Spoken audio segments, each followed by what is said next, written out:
So they're networking, and I think that whole thing fell apart. It looks like it fell apart to me once WikiLeaks outed the conversations that were going on at that time. This is still 2016. It was an election year, and excuse me, we were not in a place where these individuals clearly were happy with being outed as being interested in having discussions about the UFO subject. In any capacity is not a good career thing for them whatsoever. So that fell apart. And during early 2017, in the aftermath of that, we had this very, very significant interview on 60 Minutes with Robert Bigelow. That was really, for the time, it was a bit of a bombshell. I mean, today it would still be significant, but I think it was much bigger at the time. Bigelow unabashedly goes on to an interview to an incredulous interviewer and just says, absolutely certain, not only do aliens exist, but they're here. They're currently here.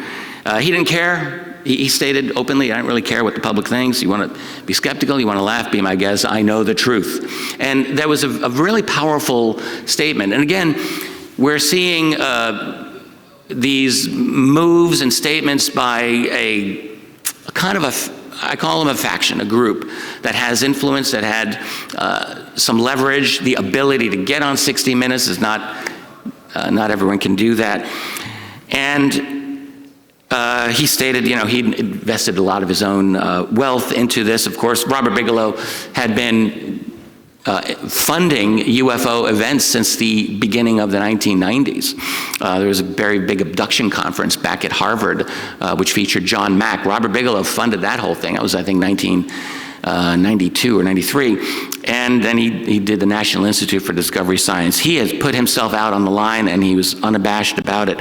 And then just a few months later, we get the formation of To the Stars Academy, the kind of the reboot of what Tom DeLonge was trying to do, with a new group of individuals, very impressive people. You have Chris Mellon and Dr. Hal Puthoff and Steve Justice and Jim Semivan, and then Lou Elizondo. All of these people coming out, and they did their big press conference in October of 2017. I mean, it was a very, it was a bit of again, a lightning rod and almost divisive in the UFO field. I remember this, I'm sure many of you do too. They came under a lot of criticism immediately. The question is, what are they really trying to do? Is this an entertainment group? Is this a disclosure group? They didn't even use the term UFO at all in the conversation. But it was very obvious that they were pushing some kind of transparency narrative.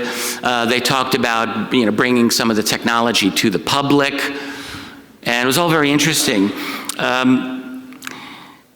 They also definitely did facilitate briefings on UFOs or UAPs to members of Congress. That was primarily, I think, the work of Chris Mellon, working behind the scenes to get that happen. And they became a force. I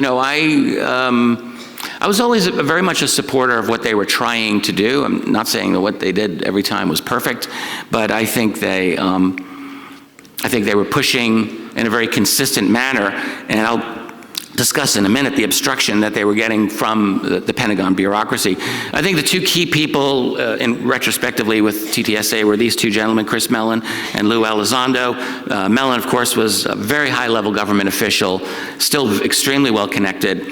He was a former Deputy Assistant Secretary of Defense for Intelligence. Lou Elizondo, long-standing intelligence career, and the former head of ATIP.